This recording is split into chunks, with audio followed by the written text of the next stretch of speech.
છે, આ શિવનું ધનુષ પિનાક છે. કહો શું વાત કરે છો તો? લક્ષ્મણજી અમને કેમ કે બધા સરખા આવતા હશે.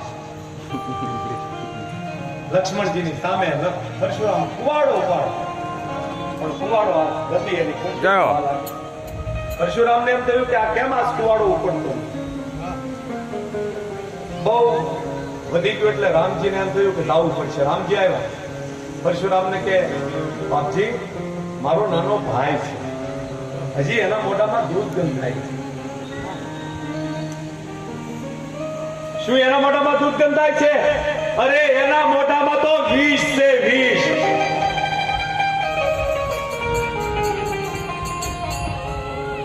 બાપજી પણ એના સ્વભાવ પ્રમાણે બોલી ગયો, એનો કાંઈ વાંક નથી, તમારે જે દંડ દેવો હોય મને દે. રામ તો આવને હારે રાખીને એક ખોટું છે.